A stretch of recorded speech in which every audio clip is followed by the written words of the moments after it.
Exhausting hamster wheel and into balanced living with Dr. Marissa. Promise you joy in the mystery. Dr. Marissa, also known as the Asian Oprah. Her mission, to be a beneficial presence on the planet. Her purpose, to be your personal advocate to live, laugh, love, learn. Her life motto, don't die wondering. Take back your life with Dr. Marissa Pei.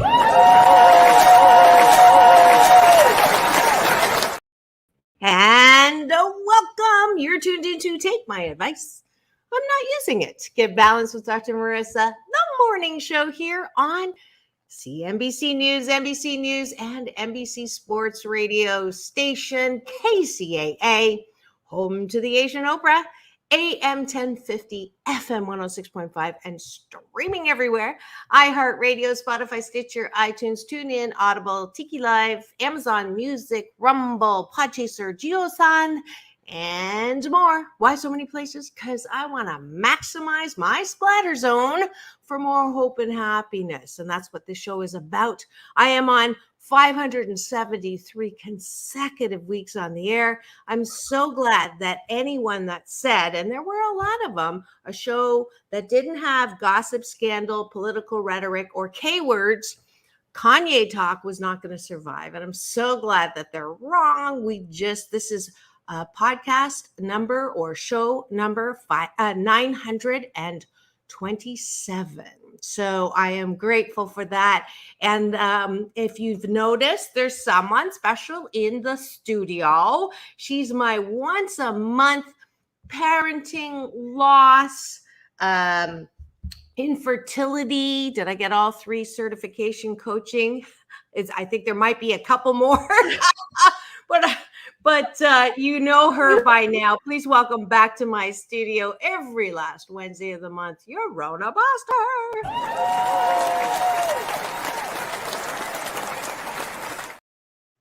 Good morning.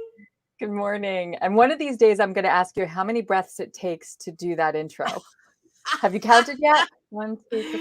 I was trying just to count. one, I think. I mean, I try to do it in one, conserving. Good morning, Ismail Cortez from Riverside. Thank you for tuning in, which reminds me, you can actually live stream and get yourself acknowledged when you stream live with us on my LinkedIn, Facebook, but my home central that houses all 927 shows. And that's my YouTube channel. So go free subscribe. You'll get an alert every weekday morning for this show about hope and happiness. So I am going to just jump right into having breakfast with us. Yeah. And please play along if you'd like. This is a blissipline that I have been encouraging you to do now for almost a year. I think we've been doing this. So what are you specifically grateful for that's outside of yourself? So that's what the top of the bun is.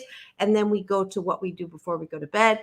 Appreciation is what we like about ourselves. So we're not constantly out there looking for likes, literally.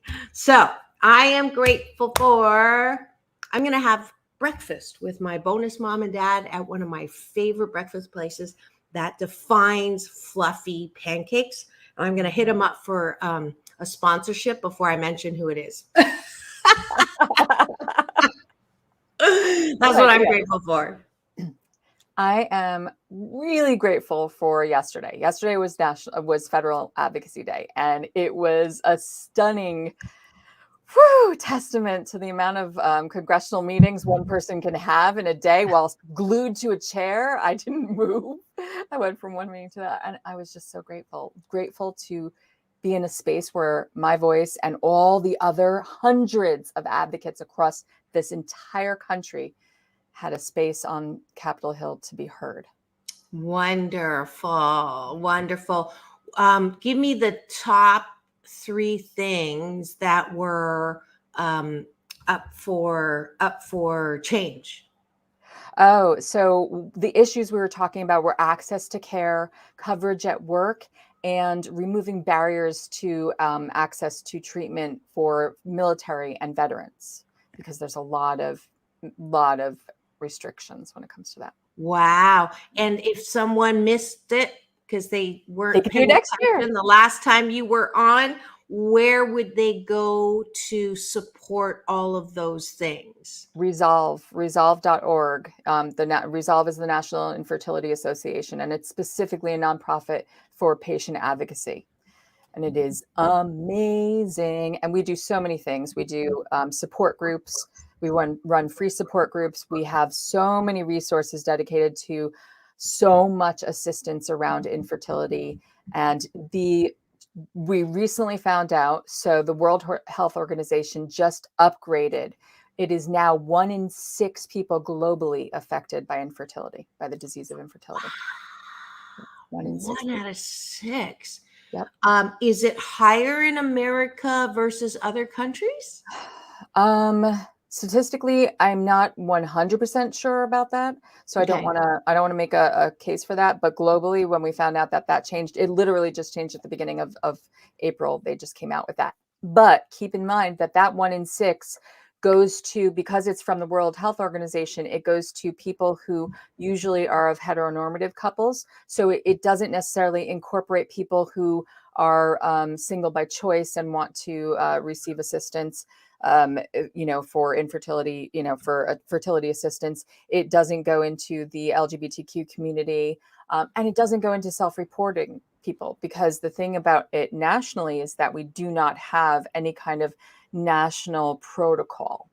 So as a result, and that's one of the reasons why we do this, is to really try to push forward legislation around access to infertility treatment. There's the Adoption Care Credit Refundability Act.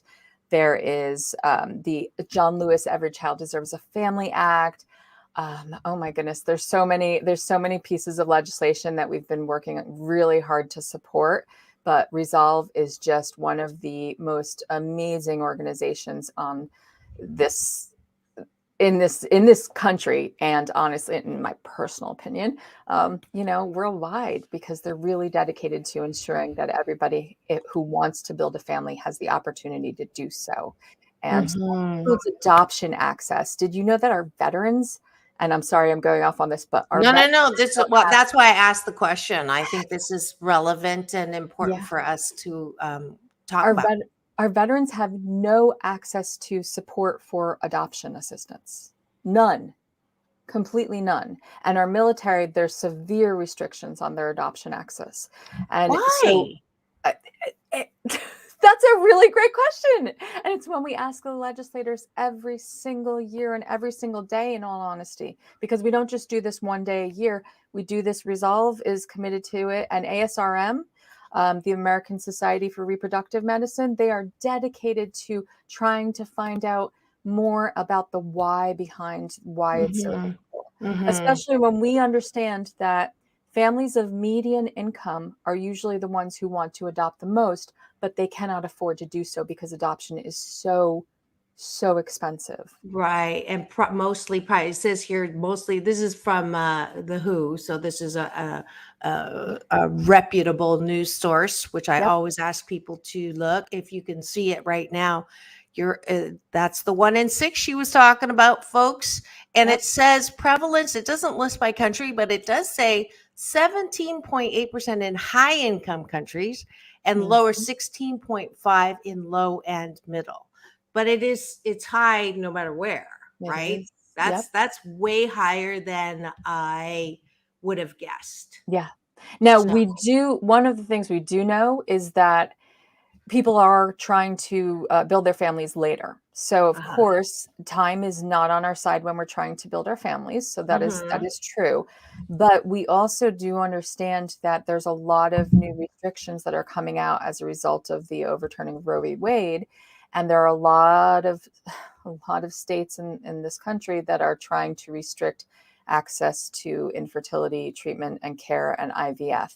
Because if they're going to assign personhood to a fertilized egg, that's a problem for IVF. But if you ask any doctor, we know that a fertilized egg does not become a human for so many variety of reasons.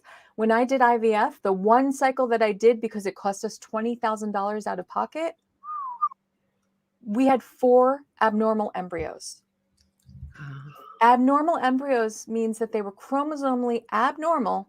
They would have never made it to fetus stage, let alone live birth stage. We know that about 1 out of 4 women are experiencing miscarriages. So when you think about that, the amount of embryos that are created both in the body and out of the body that actually are able to sustain until life, until birth, there's so many more embryos that are created, again, both in and out of the body, that are not sustainable life. And it still takes the fetus to the uterus to actually gestate. And we had people who came yesterday, stories where we had one person in New Jersey who she had and this is just one of many stories, she had a stillbirth at 9 months. Of course she wanted that baby. I mean, they were devastated. They're still dealing with the PTSD. So I apologize for going off on it, but it is something that is near and dear to me. Yeah, no. And I'm glad you're doing it because it's so timely and relevant. And I really want to I just started to search because it's my perception, and I may be totally wrong on this, but from what I hear and the clamoring that I hear, that it's predominantly men who have these dogmatic, rigid, holier than thou shalt not, how dare you. Yeah.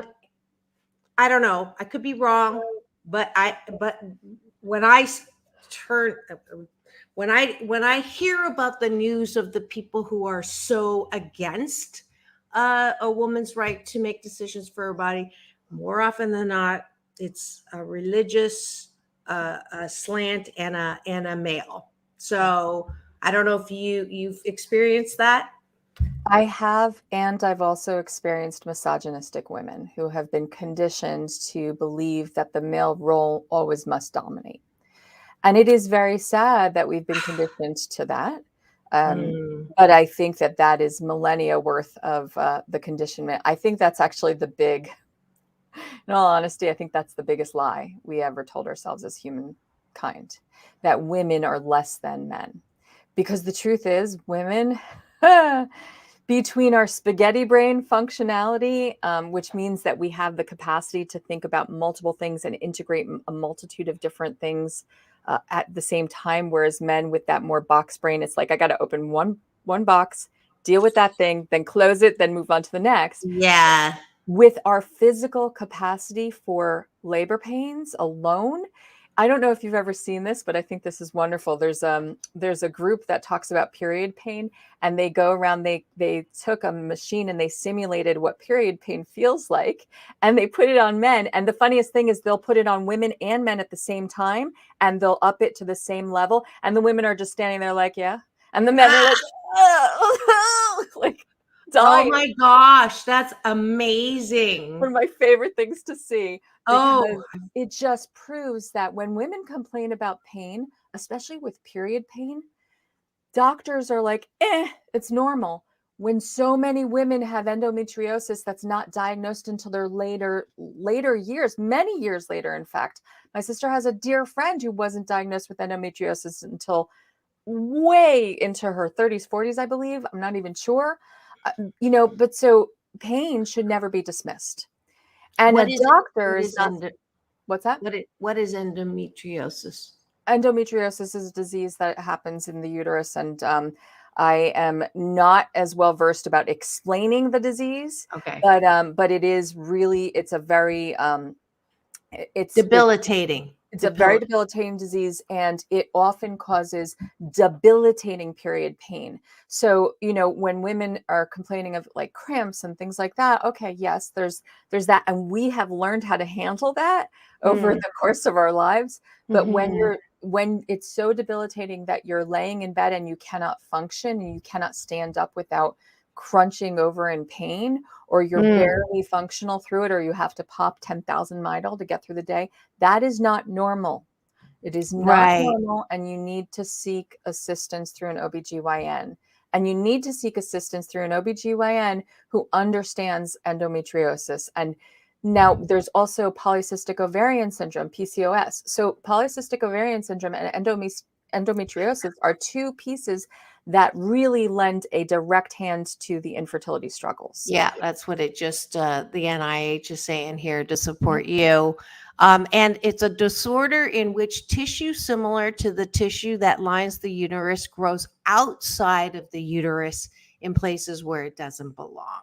Yeah. So that's what it is, and it does affect infertility. I love learning new stuff, so Yeah, I absolutely. don't mind the segue at all Okay. because I think it's important for women, especially, to begin to advocate and right the ship that has been tilted to the male brain Yeah. and balance it out. We're not talking about, women ruling the world, or maybe we are, but we are just at least looking for the balance. So women aren't told it's all in your head, or you're just being emotional, or quit being hysterical and Right. fuck it up and, be a man kind of attitude, which really sucks. I tell you something, I try to tell men, imagine being kicked in the balls 10 times a day and being asked to continue to function all day long.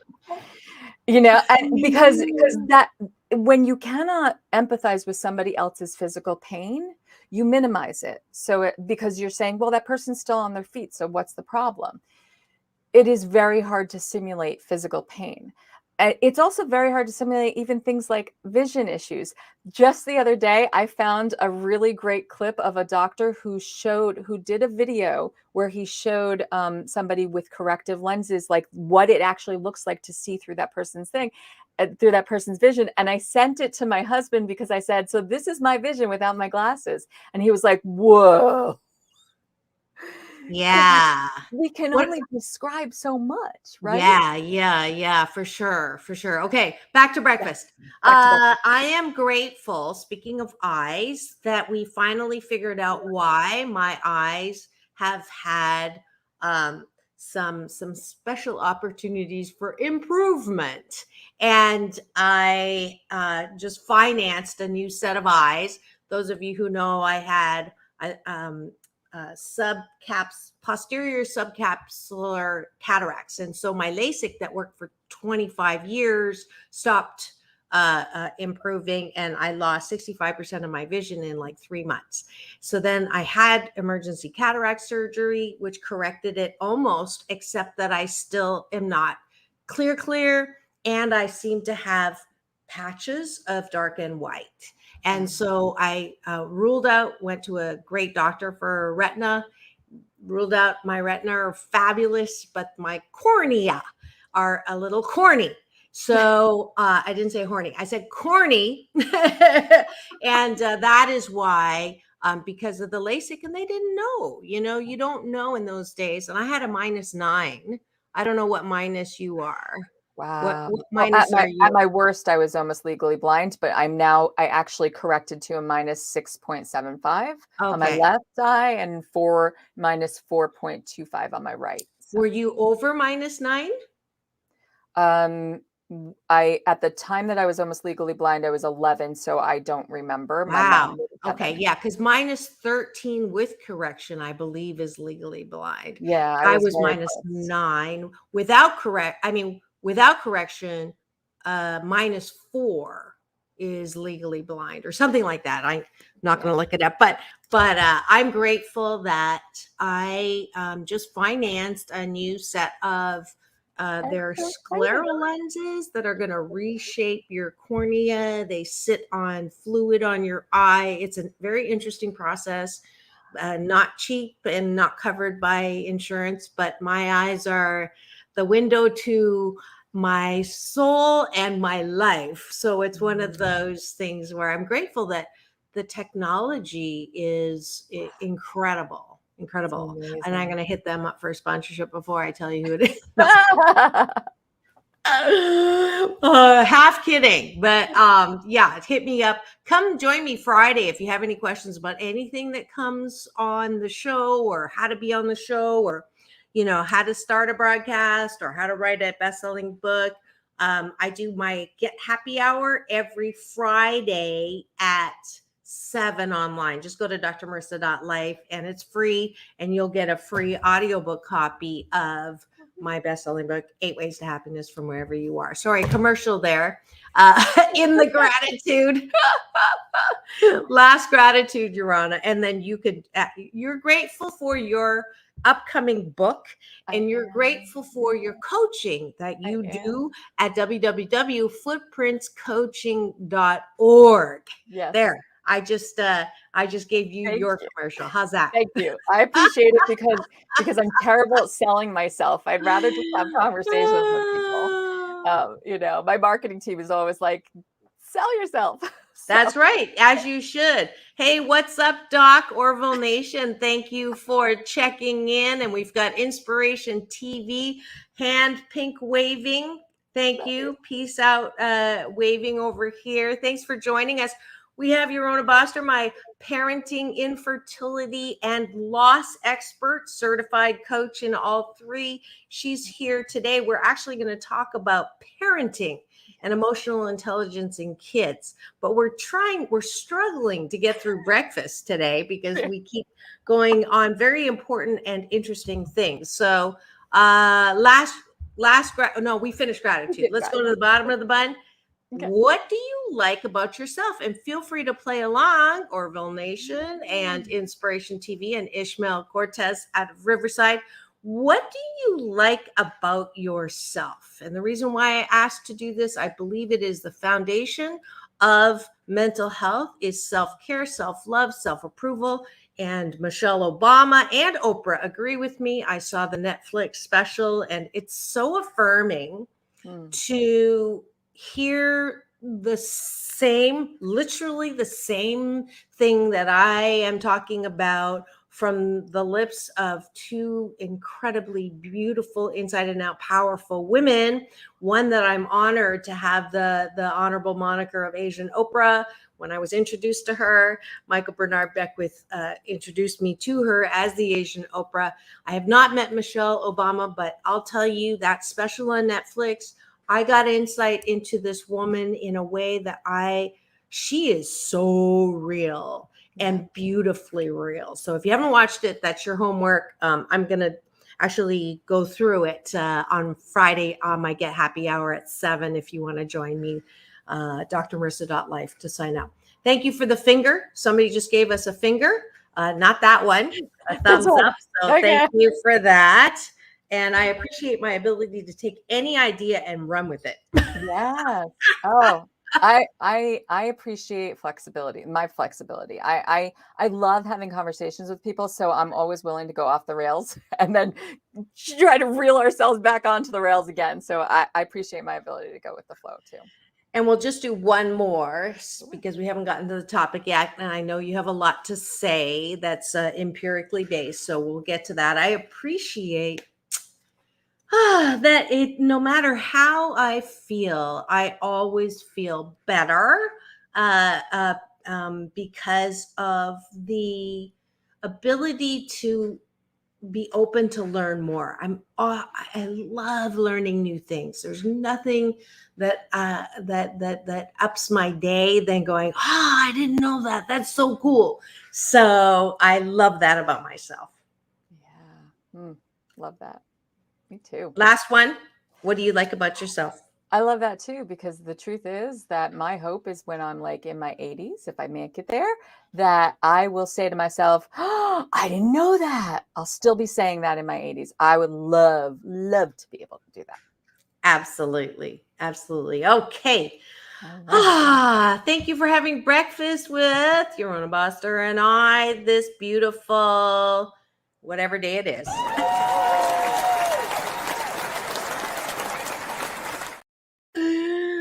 Okay, here we go. Topic for today's show is emotional learning. It's so funny. I was thinking about this. My son recently heard somebody, you know, that emotional damage. Have you heard that? Emotional damage. You haven't heard that one? Oh, he's hysterical. Is his name Michael Chen? Michael. Oh man, I can't get it. I'll get it. Keep talking. He talks not about he does clips on emotional damage, and it's hysterical. Oh, like it's so funny. But it's all about that parental emotional damage. But what I find really funny is my son was saying it the other day, and he's like, emotional damage from a 5-year-old. It's hysterical. And I'm like, where did you hear that? Apparently he heard it on like there was a Minecraft thing or whatever, and a YouTuber was doing a Minecraft thing. So it was funny. And it made me think a lot about this. And this is something I've been talking a lot about lately, and where emotional intelligence comes from with our children. And this is definitely going to be a huge component in my book. And I believe that emotional intelligence, some of the most incredible leaders of this world know how to utilize emotional intelligence in a way where they bring out the best in the people who support them. And I think that in order to build better humans, we all need to learn what emotional intelligence is and how to cultivate it, both for our future generations and in ourselves. And we do talk a lot about that these days, and empathy and things like that. But, one of the things that I've been learning a lot more about is, well, one I coined called calm compassion. And the other one is about the emotional contagion. So when I think about emotional intelligence, it encapsulates empathy, calm compassion, and the emotional contagion. So empathy, we know what empathy is about. It's the platinum rule as opposed to the golden rule, right? The golden rule is treat others as they want to be treated, as you would want to be treated. The platinum rule is treat others as they would want to be treated, which steps up your game to the empathy level, because it says you need to learn how that person is feeling, what's they're interested in, what makes them tick, to be able to give them what they need, not give them what you need. For instance, I'm an extrovert. My husband's an introvert. When we think about like how to decompress, it's two very different things. Same thing for my son. His decompression looks very different than mine. His how to work on his emotional needs and how to function when he's emotionally dysregulated and he's disengaged and he's having a meltdown or a tantrum looks very different. The utilization of the strategies that we use for him are very different than what I need. So that's really important. And that really, we strive for emotional intelligence by first tapping into that empathy. Mm-hmm. Now, I'll just chime in here. I actually use the golden rule. What's the golden rule? He who has the most gold rules. Just kidding. But the platinum rule, platinum costs more than gold, and platinum cards have higher membership fees. So, when you said it, it made it sound that it was on par. And I just want to emphasize that if you want to be really good at this, you have to put more effort. Platinum rule is more work than the golden rule. And that's the thing that people, who are brought up with the majority rules, that's the golden rule, right? You do unto them the way you would want to do unto yourself, which sounds good until that person is different than you. And what is important to you is not necessarily what's important to them, which is what you're saying. So I just wanted to interject that little one. I love that. And it's very interesting because you pointed out the difference aspect, right? We are so unique as a human species. There was a statistic, I believe it was 1 in 4 trillion.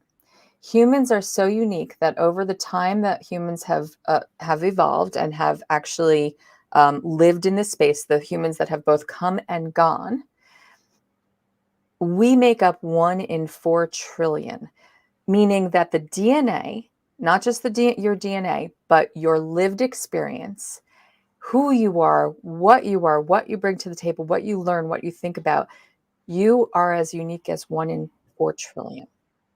Wow. And that's an amazing thought process to have, which means that if we are looking at it from a difference perspective, we're all different. Mm-hmm. Mm-hmm. Tapping into that means that we have to be more conscious of the fact that we are different from others. And that's not a bad thing. That means we get to continue the learning. Yeah. And it's not the comfortable thing, though, because we are also programmed to look for things that are similar and that we like and feel comfortable with. And so differences are not necessarily a good thing when you are raised in a majority conscious place. And when you have a majority homogenous place, that's not a big deal until you begin introducing diversity in. And my best example of that is walking by a microwave and you smell something that you're not familiar with. It's almost always the natural reaction to go, bleh. They should have rules about what go in the microwave and blah, blah, blah, blah, blah, and you have conflict in the workplace, and it because difference equals bad or less than, something to be afraid of. Look at our country right now. You don't know it, be afraid of it, right? They're coming to get you, and they're going to hold you up, and they're going to shoot you, and they're going to rob you. That's bullshit-talky. But that comes from the attitude of difference is bad. I'm not saying you go, oh, that smells bad, let me have some and try it. Difference is fabulous and to be, embraced. No, just the middle ground, man. Walk by, go, don't know what that is. What is that? Curiosity. Difference equals curiosity, something to be explored, something to learn new about.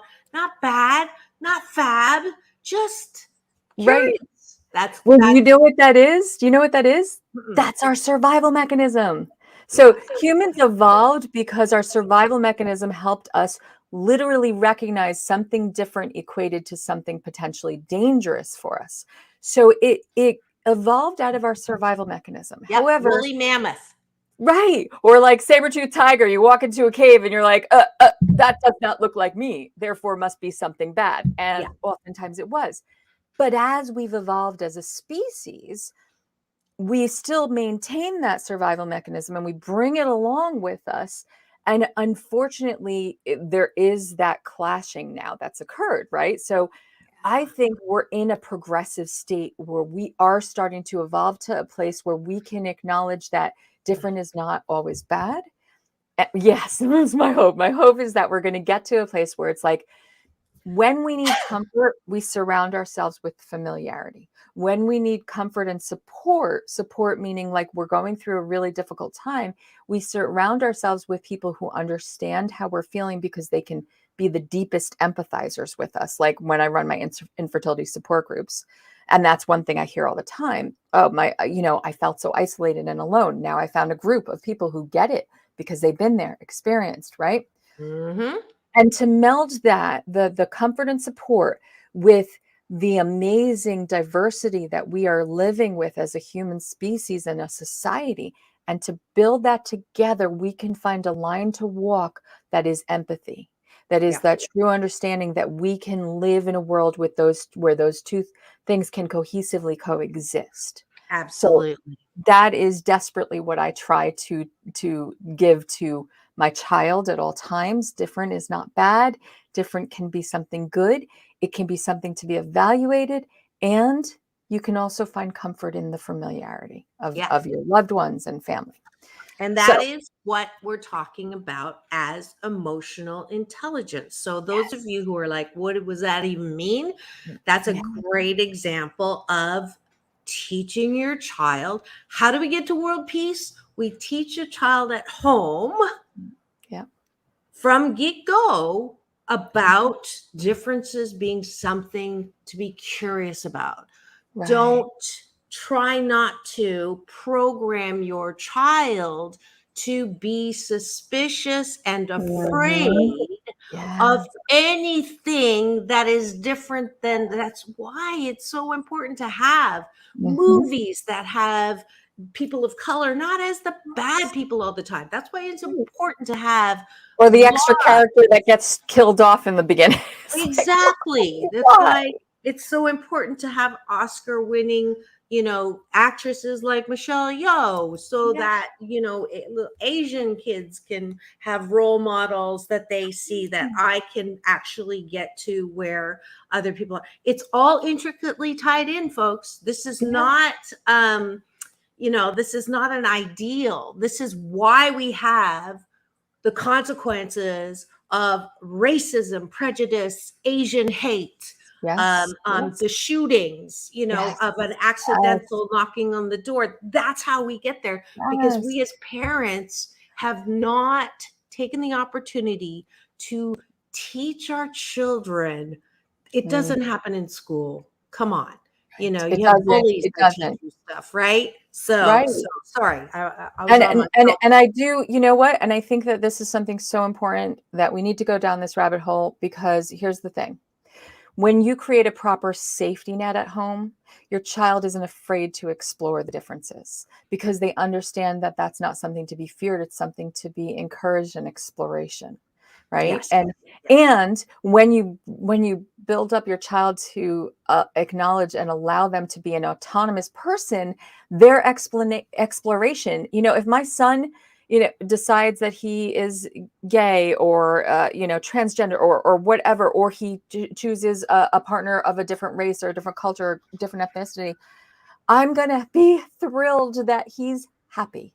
That's the goal. If he's happy, that's the goal. Whatever else comes, it's his life to live. Is he happy? Is he content? Is he secure in his being and his self-esteem and all of those pieces first? But we live in an age where everything is instant gratification. And you know what that does? It breeds surface level satisfaction. And it does not get to the satisfaction that comes from empathy and true interpersonal connection. And I'm going to tell you this. One of the reasons why we went down the whole thing about infertility is because I needed it. I needed that support system. When I was struggling and we had just had our failed IVF cycle, I was in a place where I felt helpless to help myself. And you know what happened? I say this all the time to people. When you're helpless to help yourself and you turn around and you give back and you help others, it reciprocates on you, and you find healing and help and comfort in your helplessness to help yourself. And it becomes beautiful and you become supported. So when I started doing that, even though we weren't at a place where we had our son, even though we weren't sure where our family building was going to lead, if it was even going to lend us to a place where we would be able to build more than just our fur babies, I was okay with that, because I realized that that's who I wanted to be. And I had a purpose. I had a purpose for being here as my own human self, with or without children.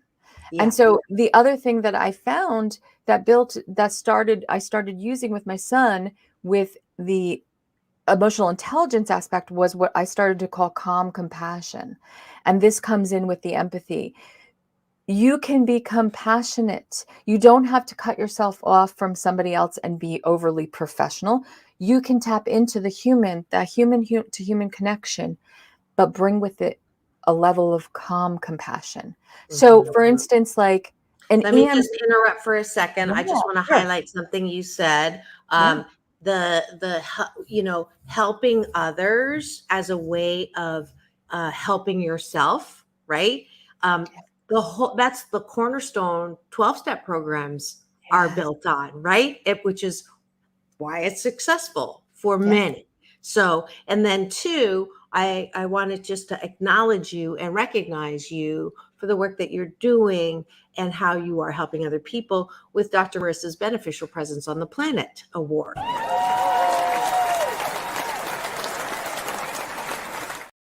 And I don't know if I've ever given that to you. Have I ever given that to you? I think you did in our very first interview before we became co-hosts. Oh, okay. Well, then I take it back. Don't take it back. I need it.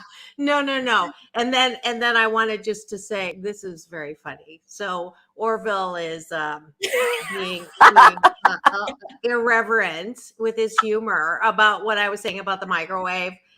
Thank you very much for that. At least they're listening. Right? And at least you didn't put tinfoil on the microwave. And laughter is my favorite sound on the planet. But go ahead. Compassionate care.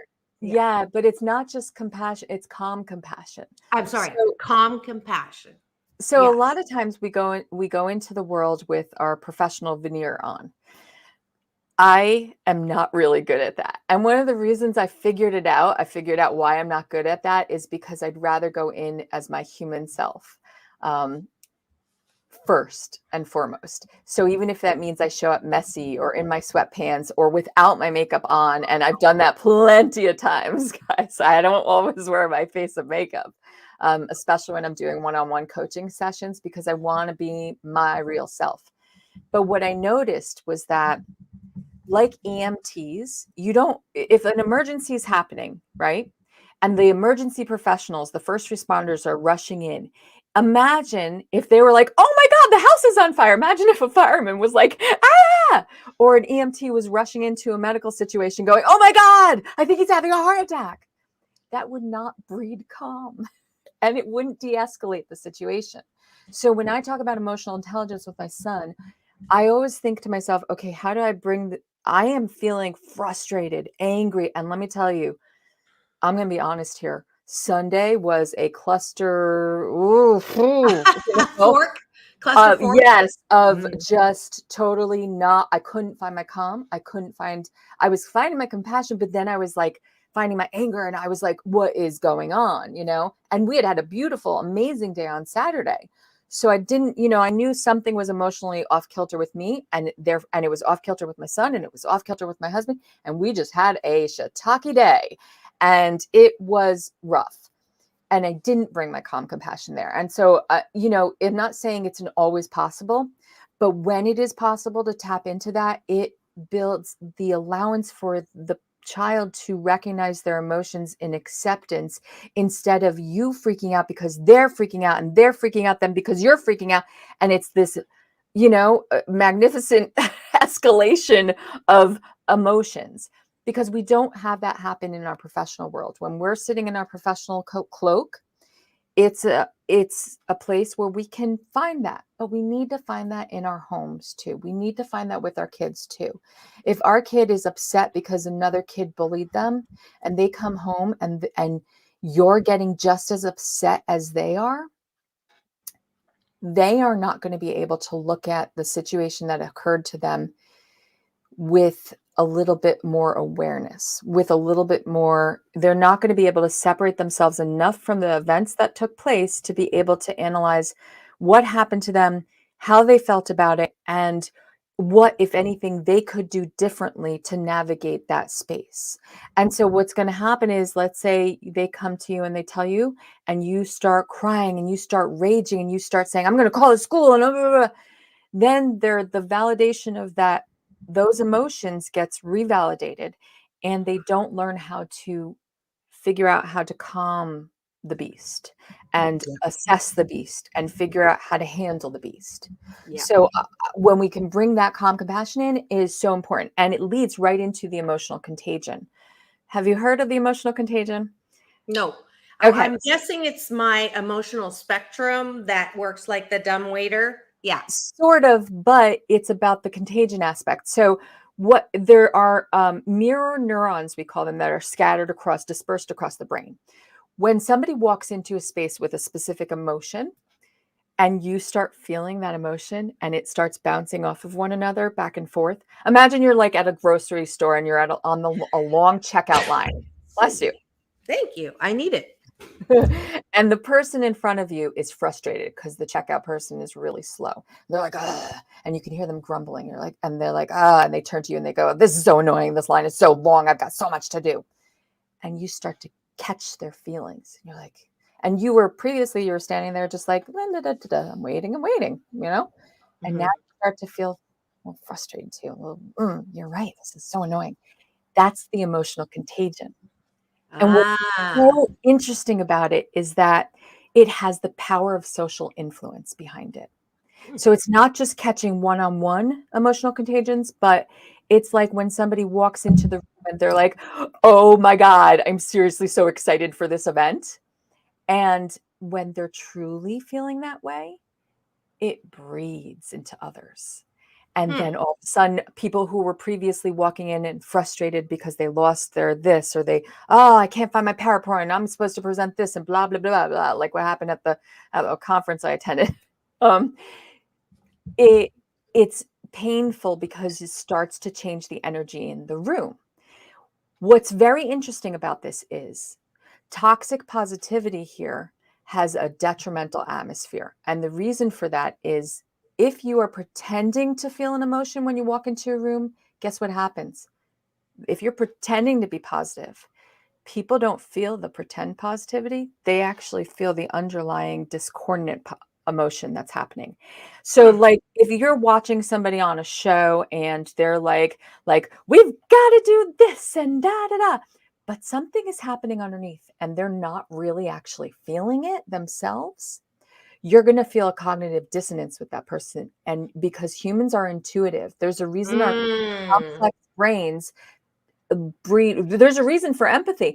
Empathy is actually because otherwise we'd be living in a society where it was literally survival of the fittest at all times, and it would just be a society of constant dominance, dominant, dominated. Yeah. But empathy is a complex emotion, and that has to do with our brain. So the emotional contagion, it can only function effectively when you're actually feeling it. If you are not Authentically, like from the top. Okay, now I understand. Great. And you have a new fan. Orville says, well explained. Awesome. And it's so funny that you're talking about this because I just met someone who was with someone that we moved in similar, we shared motivational speaking stages, and I met that person, and there was an immediate, like the repelling ends of a magnet, and I thought it was me, right? I thought, and then I just got it validated that it was not me, that person had a similar thing, and the reason was exactly what you're saying. On the outside, they were, and all about all the positive self-development, but on the inside, I could feel the discordant, not all the way through, and that just went. I felt like I, was like the Matrix, like thrown back with that energy. And that's also what law of attraction talks about, the vibration. What's your true vibration about that? So wow, thank you. That like totally gave technical terms to the experience that I have just recently acknowledged. So, and it's so funny, and the reason why I take it back to kids, because here's the thing. So if you're feeling really awful and you're having a terrible day and you try to pretend like you're not, yes, it can feel absolutely disingenuous. Absolutely. Orville Nation, thank you. So it is, and that's the thing. Allow your intuition to lead you with that. So when I'm not feeling great and I'm having a bad day, I verbalize that to my son, because then he knows, like if that changes, I verbalize that too. We have to verbalize these things to kids because kids are much more intuitive. They allow their intuition to lead until an adult tells them otherwise. And that's the biggest disservice I think we do as parents, but it goes against every grain of what we're taught. We're taught that parents should be obeyed. They know what's right for you. They're there to protect you. They're there to guide you. It's your job to do that. And that's why sometimes, even for me, the law of attraction and Abraham Hicks talking about children know intuitively that they have, that they're connected to an energy that's bigger than them, that is conspiring for them, never against them, is a positive energetic source, is a positive thing for you. And then parents sort of go, no, you need to listen to me. You need to heed what I say, and don't cry or I'll give you something to cry about. And I know better than you. I know more than you. And we mess it up. But I know, growing up with that, it's ingrained in me. So it's tough for me to hear sometimes, even when you talk about, let your child have the emotional spectrum, blah, blah, blah. And I'm like, oh God, because what I picture is, these bratty children who Yeah, no, have that's tantrums, they get their way, and I no, just have to no. put that moose on the table. I That's not know, what we're talking and about. listen, when a kid is out of control and they're tantruming, and a parent, there's a difference between a parent ignoring them and just being like, whatever, versus a parent actively trying to de-escalate the situation. Kids are going to tantrum. They are not emotionally regulated yet. Okay. So yes, thank you. The idea of verbalizing is so important. And the truth is, it's important for every relationship we have. It really is. It matters, if we're feeling a certain way.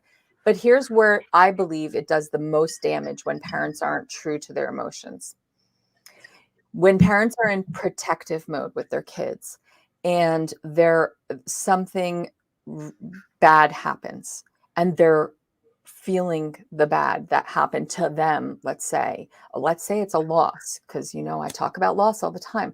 Let's say somebody you love died, or somebody is struggling with a severe disease. Let's say grandma or grandpa is getting very sick, and the kid is picking up on those feelings, but the parents are like, everything's fine, and we're not going to tell you what's going on because you can't handle that. They do their child a disservice, and they don't allow the child to experience the real world events that are happening in that moment, and the emotional spectrum of that pain, sadness, the loss that's coming. So parents who cover that up for their kids, thinking that they're protecting them, are in fact doing them not just a huge disservice by pretending the thing isn't happening, but also not allowing their kids to be able to start to process the loss and to start to get really truly engaged in what's the happening. You don't have to tell your kid every detail of the sickness, but you do have to make the reality of the circumstances real for them so Yeah, that they can start to process absolutely. it with you. Absolutely. And we're getting the 3-minute signal minus 20 seconds. So we're going to have to, my final word is the emotional spectrum for me is, if you don't allow a child to safely express anger, sadness, frustration, you're also capping off their ability to express joy, exhilaration, and inspiration. So it goes like this. So allow the spectrum or the range in in a safe way, in a balanced way. That's my final word. Yours? Yes. Your emotions are valid, and so are your kids. So let them feel, and let them feel your emotions too. Because if they don't, and you can, again, with calm compassion, you can give them the supportive safety net as an adult with a wide variety of experience and a wide variety of knowledge, but allow them that safe space to process their emotions with you together and see your tears, see your happiness, see your pain, and all of those things, and experience them together.